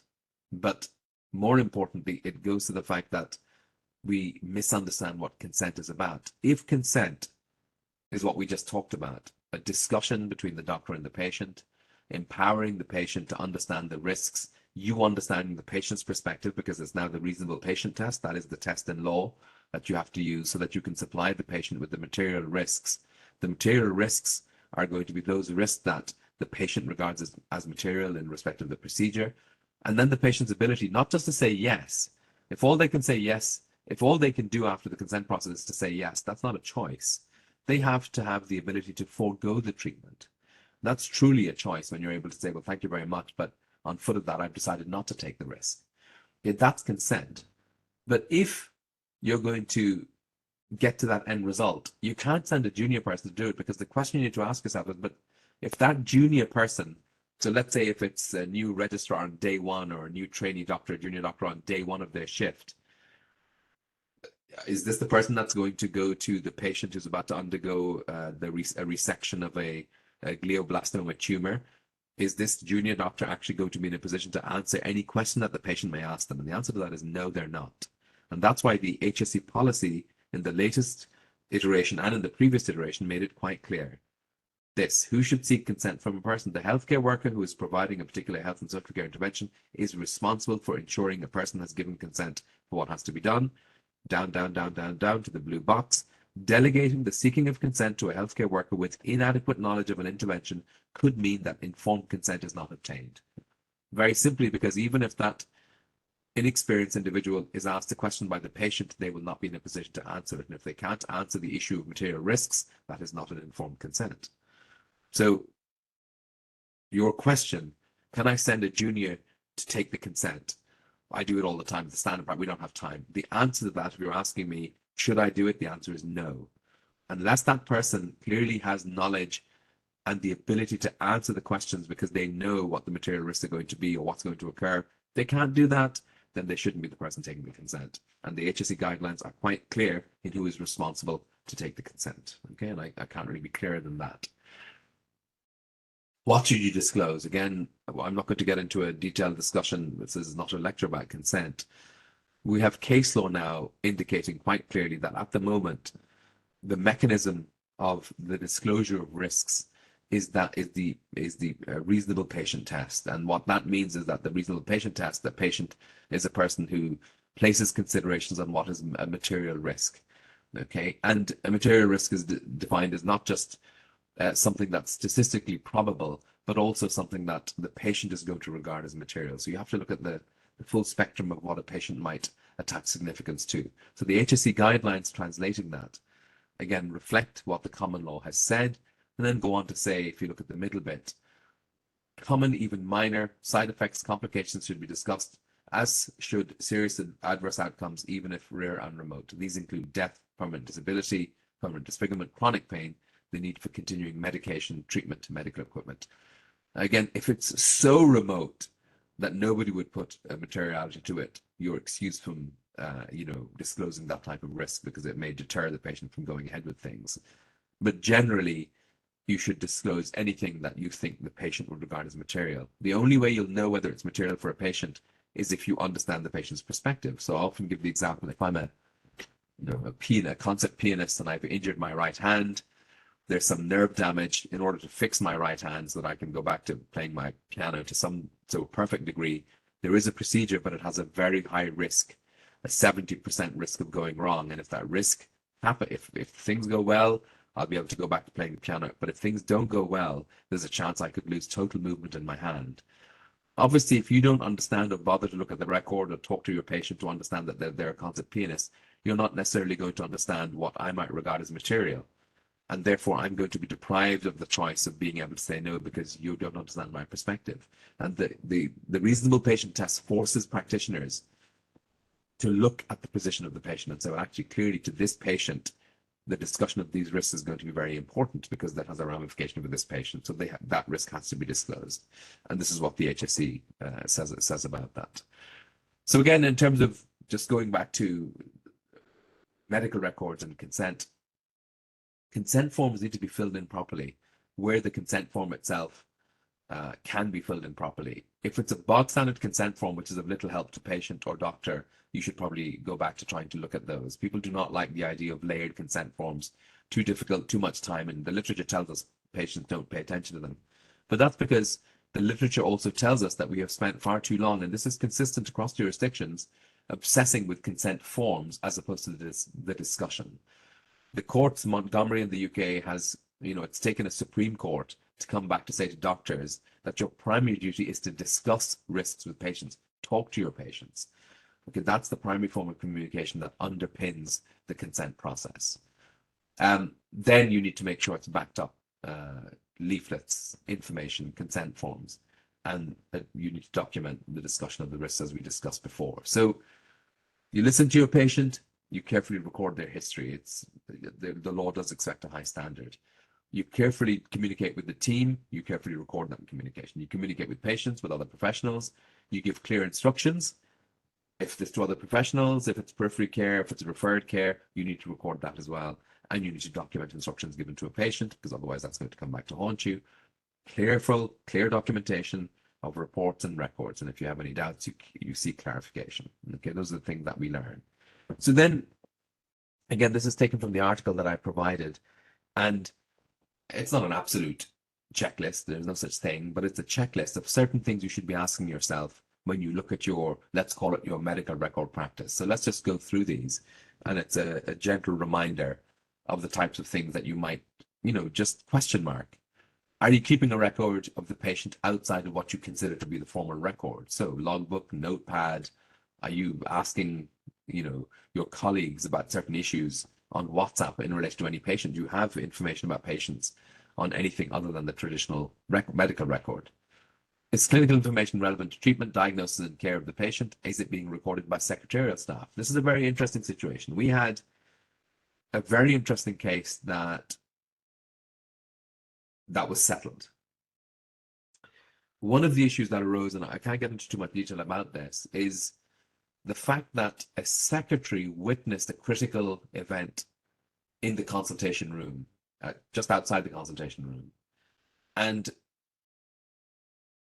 it wasn't recorded in a formal way, but the secretary's evidence would have been critical to our defense of the case. But because it wasn't recorded, it would have meant putting somebody into the witness box without a record and effectively causing more problems than we could have avoided. And it wasn't ultimately done. The case was settled, not just because of that, there were other issues as well. But it becomes very interesting that there are a number of, and I see this with consultants in private practice, that are putting quite heavy burdens and onuses on their secretaries and their secretarial staff to do certain medical issues which traditionally they would have done themselves. So you need to ask yourself, is my secretary effectively not just making appointments, but also asking the patient to do certain things that perhaps are more medical than administrative? So it's just worth sitting down and saying, well, what am I asking of my secretarial staff? Because if they are instructing patients, and this has happened in a number of cases that we're involved in, if the secretaries are effectively asking medical questions or doing medical things vis-a-vis the patient, it might take the burden off you from an administrative perspective. But if they're not being recorded, it means that certain transactions that are medical in nature that are being carried on by secretarial staff for your benefit aren't being recorded, and you're going to have a gap in the chronological care of the patient. And this is an issue, and it's happening, especially in the private sphere. So it's just a question you need to ask yourself.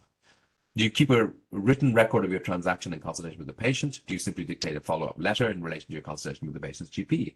The practice that many consultants say, I don't write a follow-up note. I immediately get to my dictaphone and I reel it off. That is my record. And people have two views about that. Some people are saying that's not your follow-up note, that's your follow-up letter, and it's not the best of practices. You should separately record in your clinical notes your transaction with the patient. Your follow-up letter is your follow-up letter, but don't conflate the two of them. And there might be some good reason to that. You might think it's a waste of time because you're going to say, well, what I write in the GP's letter contemporaneously and immediately after seeing the patient is exactly what I'm going to write in my note.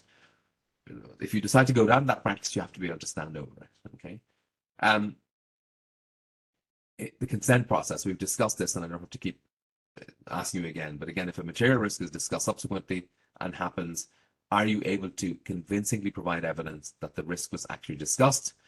If you don't, record it. Okay, so because you're going to be left with the invariable practice defense. Oh, it's always my practice to discuss the risks. I would always do it with every patient. It's like, yes, but this case is about this patient. The only records before the court in relation to this case are going to be in relation to this patient. Obviously, we're not going to produce records in relation to any other patients you've treated. That would be a breach of confidentiality. And therefore, you're trying to convince the judge that I would always discuss the risks.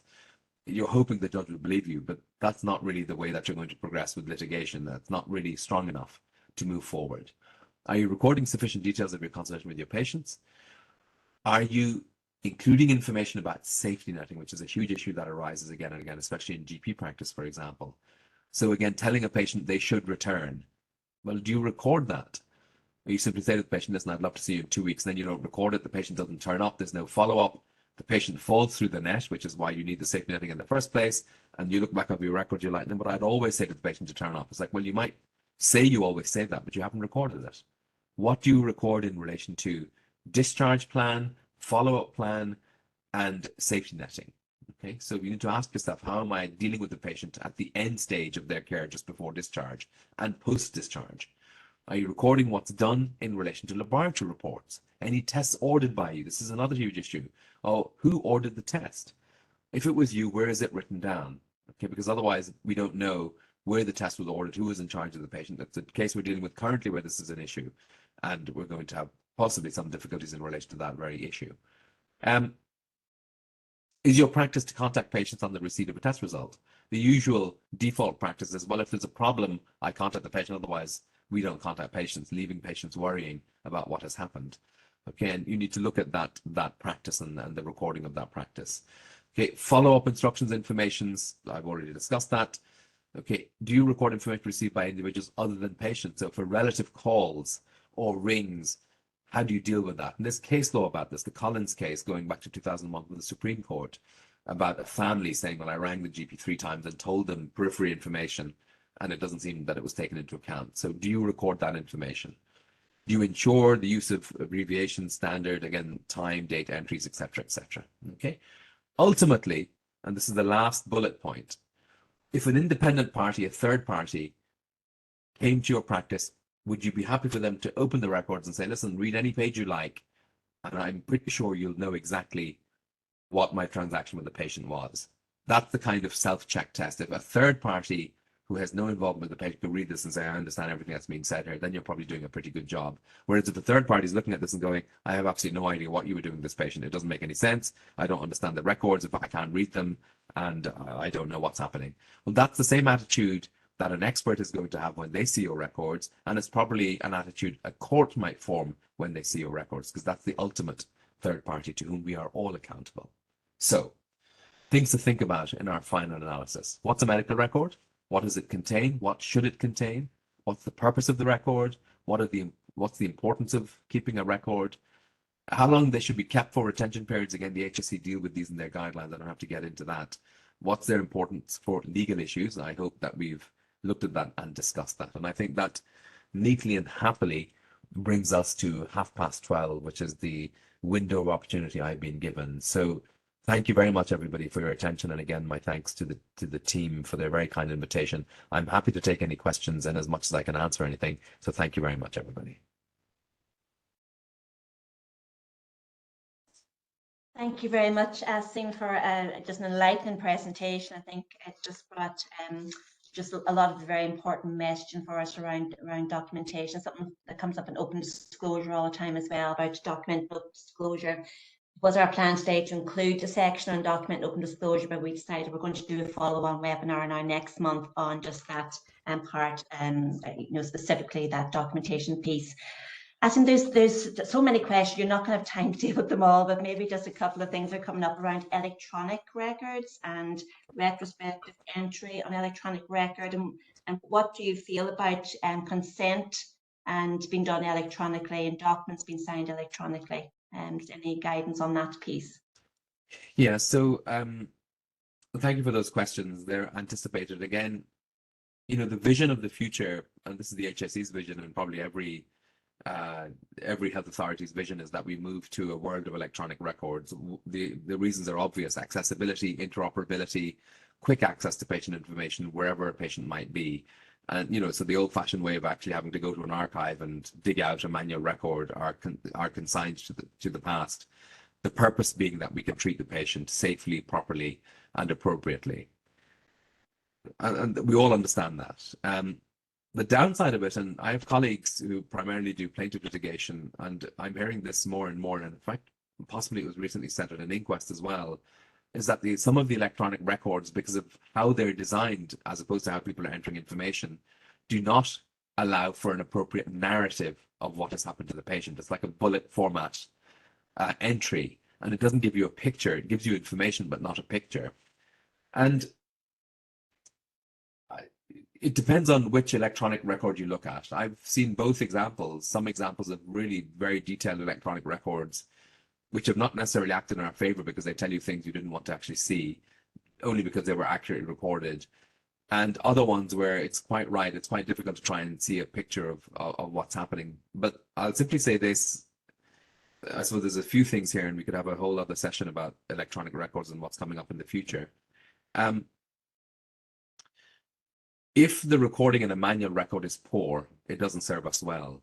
If we're simply recording equally poor information in an electronic record, it's absolutely no different. It's not telling us what we want to know. So when hospitals and organizations are signing up to electronic records, what is the minimum standard that is acceptable in terms of a gold standard? What is the audit process? What's the feasibility studies underlying the introduction of an electronic record process?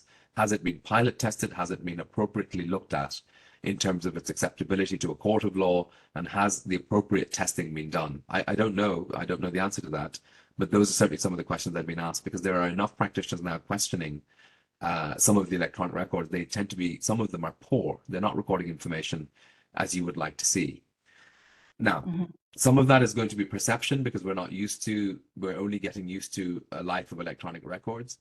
But looking slightly down the line and what's coming up, there are now resources, and these are commercially available firms that have been around for a long time. But I was looking recently, and please, I have no, nobody's paying me to say this. If I mention a name, and I probably shouldn't, there is a commercial company that's introduced, and they've been doing speech dictation for a long time. It's been something that's been around for the last 20 years. But now with the introduction of AI, the tools have become very powerful, and they've introduced a system which some American hospitals are using. They've incorporated.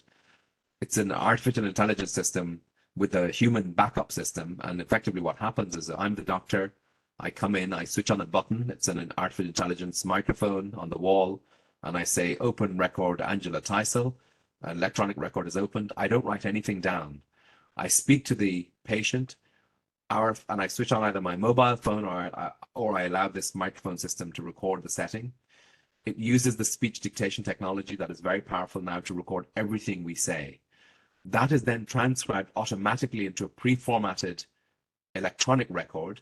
But prior to that being formatted, and now it's available in minutes, before it used to be hours, that is vetted by a team of experts, human experts, to make sure of its accuracy.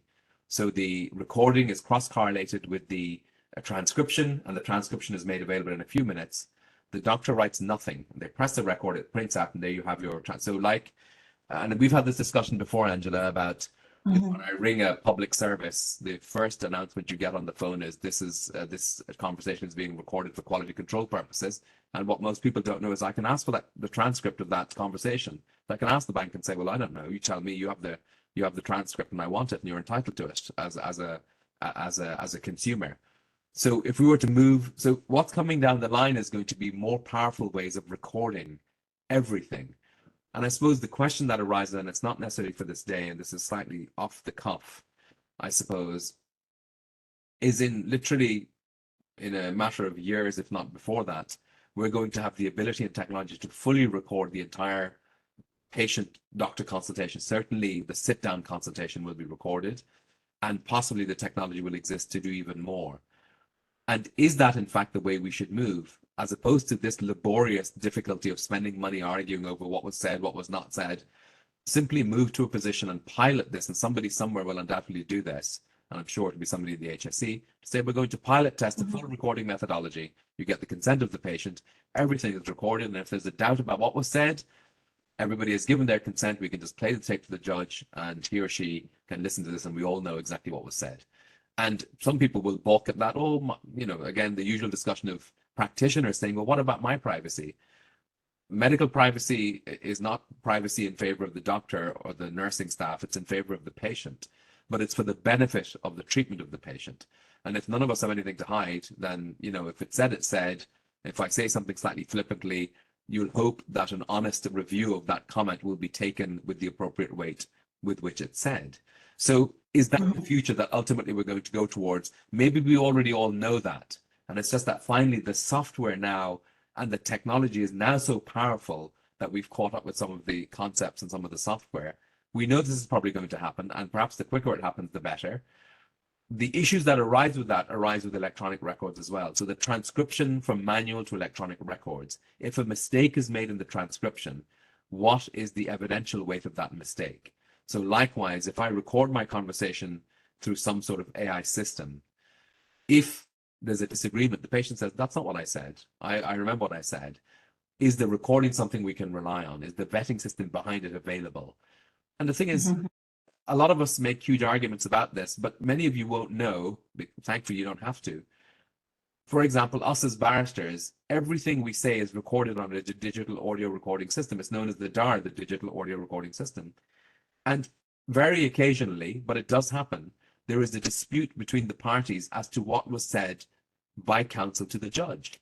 It happens. It's happened to me. It's happened to all of us where there's a slight disagreement. It's not necessarily anything that's, you know, of great animosity, but there's a misunderstanding in respect of an order. In that situation, any of the parties can then make an application to the court to seek the DAR, or the DAR as it's known, and the court makes an order, and the transcript is produced for all of the parties. We take it to the judge, and you say, Judge, this is what was said. Problem solved. So the fact that we're doing this in the court system in a really primitive way, just because we just recorded, there's a little old-fashioned tape recorder button that you press and it clicks on. Should we not perhaps be thinking about really making all of our interactions more sophisticated? It's not free of complications, but it certainly in the next few years is going to become a lot more able to properly and accurately record what's being said in the doctor-patient transaction, the nursing-patient transaction than ever before. And perhaps we should be looking at that future to try and avoid all of this very difficult, expensive, laborious, emotionally taxing mechanism of trying to sort out what was said or what was not said, and then testing it in a court of law where a nurse or a doctor has to say, I think I said that, but I can't be sure, and I think that's what I wrote, but I can't be sure. It was 8 years ago. So I'm not trying to avoid the question, Angela, but there is a technological issue that's involved here. There's a systems issue that's involved here. And I'm convinced personally that we are not quite there with the technology yet, and that is going to lead to these problems. The perceptions, the electronic record is not detailed enough. It doesn't give you a narrative effect, and that there's something that we can't quite trust about it. But the problem is, the issue really is that might be well and good, but we've had problems with the manual record for years. That's why we're talking about it. So, you know, pick one. If it's either kept properly or it's not. And if it's not, be it manual or electronic, we come back to the same issues. Okay, and just in relation to retrospective notes, I suppose, like if I'm taking a nurse maybe who's doing her notes, she's on an early shift, doing her notes at 12 a.m. I suppose the notes are retrospective in relation to the care provided that morning. So what's your advice around that piece? Or maybe a procedure was carried out at 2 o'clock, you're writing up the notes at 2:30 or 3 o'clock. What's the general advice on recording that? That simply, again, where it is, as that it's arguable that we talk about even the language, we talk about contemporaneous recording.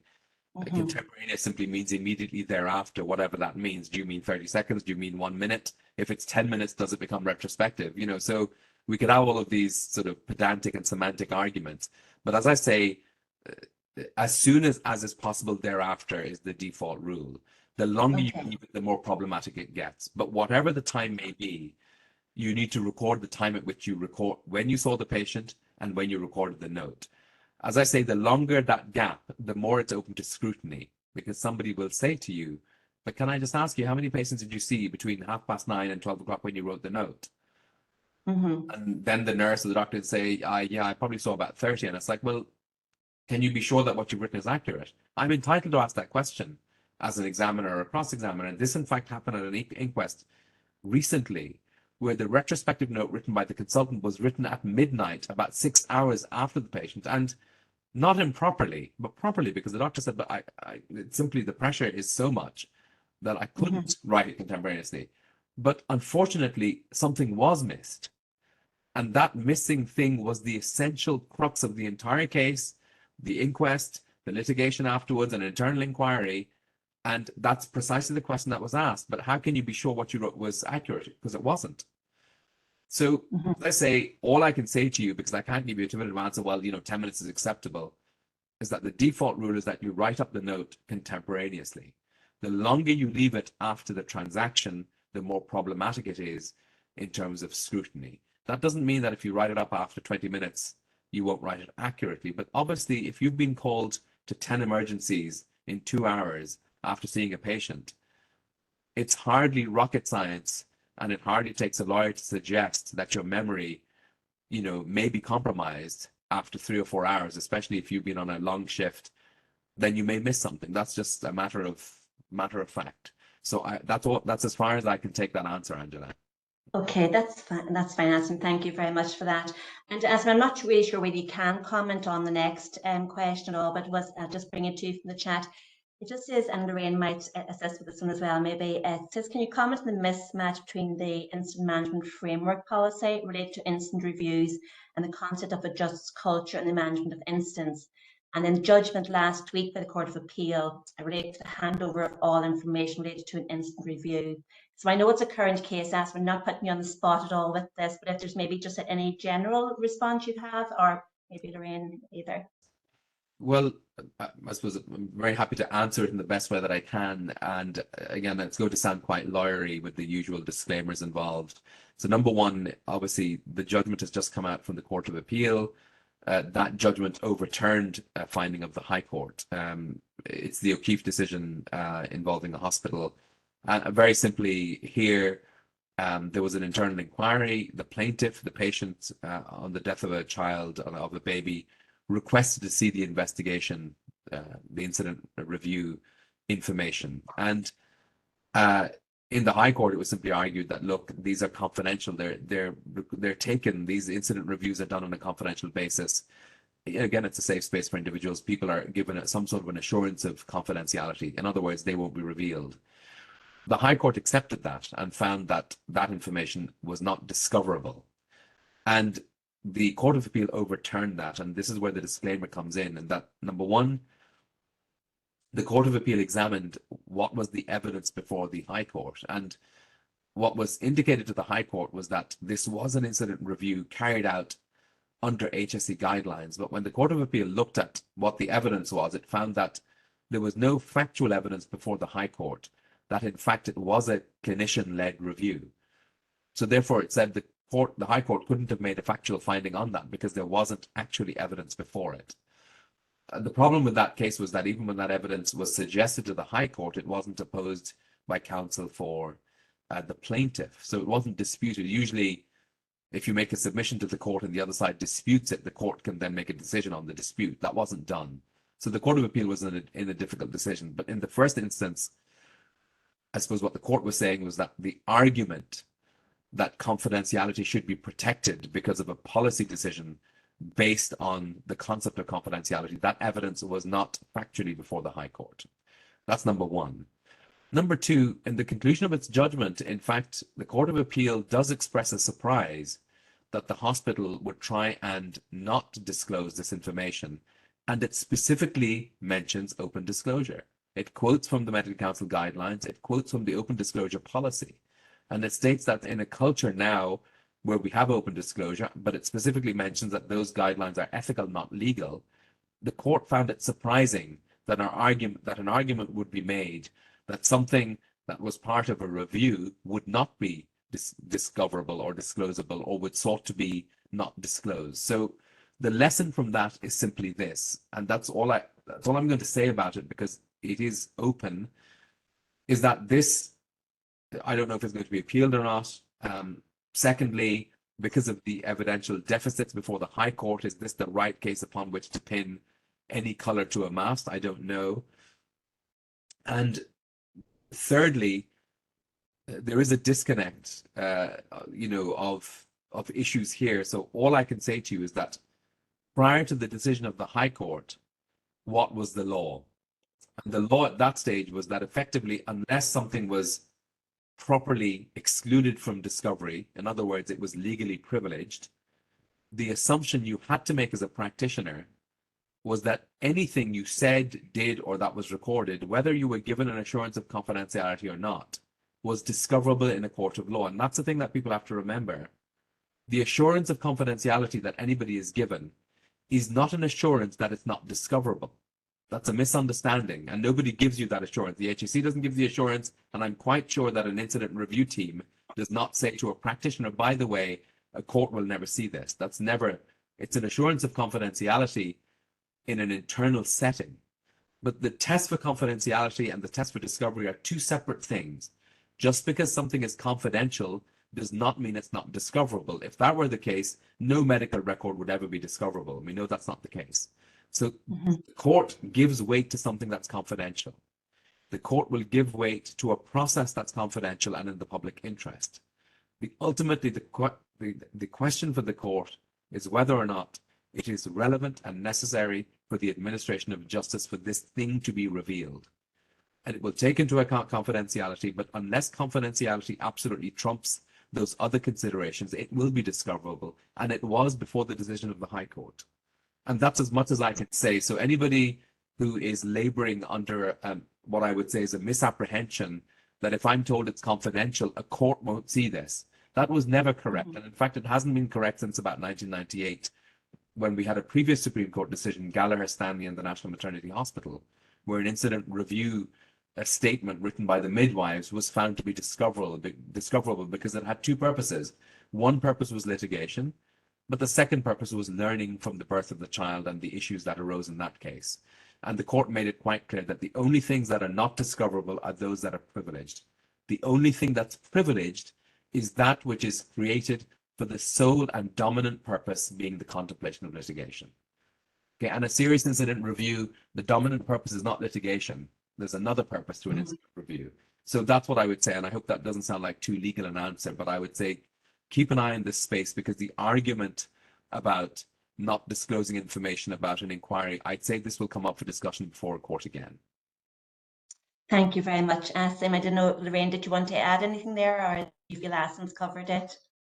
No, I mean, I think the webinar was quite timely, and it's relatively recent, and I suppose we're following the format as well and watching this space closely. I think in terms of the just culture piece, it is an area that we are obviously promoting within the HSE, and even with this case, it doesn't take away from that objective that, you know, that we treat our staff fairly and just, and no matter what's discovered within the incident review, that we apply those just culture principles as an organisation in terms of how we treat our staff. Thank you, Lorraine. Thank you for that. And there's numerous other questions, Asim, but we've already taken you 20 minutes past your time. So I think we might just a couple of topics we might just follow up with you on, maybe, and maybe send some answers out to our attendees today, if that was okay with you, because they have made an effort to be here today, and we do want to respond to the questions if we can. So just to say thank you very much, Asim, for an absolutely wonderful presentation. And I'm sure everybody is going to be much more diligent in their record keeping after listening to you today. And I know that record keeping is such an important part of everything that we do in our day-to-day business as healthcare workers. Just some concluding comments, really. Just to say that just move the slide, Catherine. Just to remind people, as always, about that open disclosure training is mandatory for all staff, and for the majority of staff that is the completion of module 1 of our e-learning programme on HSE Land, communicating effectively through open disclosure. For those of you who may, as part of your role, have to engage in open disclosure or the formal open disclosure process, you must also complete e-learning module 2 on HSE Land, which is open disclosure applying principles to practice, and complete a face-to-face skills training, which is a 3-hour training, and these are all EPD accredited programs. To access the face-to-face training, you can actually contact the lead for your area, and the name of the leads are on our open disclosure website page, hse.ie/open disclosure. If any of you would like to become a trainer, then again, contact the lead for your area and have that discussion with them. This our next webinar is we're going to be following on from Asim's presentation today on sharing the learning from some people in the system and from ourselves around how to document open disclosure, and they bring you through the whole open disclosure process, giving you some examples around how to document open disclosure. And that will be on the 17th of May at 11 AM. We'll be sending you out information around that as well. So if you do want to have get your CPD cert for today, do email the Open Disclosure Office at opendisclosure.office@hse.ie. Just also to bring the next QPS talk time to your attention as well on the 18th of April. And this is going to be looking at safer surgeries, reducing common causes of harm. So if you go into QPS talk time on the HSE website, and you'll get details on how to log on, and you need to register for that presentation. So just bring that one to your attention as well. So we will be sending you out a short evaluation, and we read all of our evaluations, every line of them. So we really want to know what's important to you as our attendees. These webinars are for you, and hopefully that you're finding the topics interesting and that they are adding to your education journey. So do put in, your recommendations of what you'd like us to present on and bring to you, and do be honest in your evaluation, because we do learn a lot from your experience as well. So again, just thank you again, sincere thank you to Asim, to Lorraine, to the Open Disclosure team who are there today, keeping everything running in the background here. There's a lot of work with these webinars, getting them up and running and keeping it all running smoothly. So a big thank you to my own team here. And thank you to all of you as our attendees today, and I hope you enjoyed yourself and have a safe day. Bye-bye, everybody. Well done, Angela. Thank you, Angela. Thanks, Lorraine. So we might go into practice session just for a moment then, and then we'll finish up.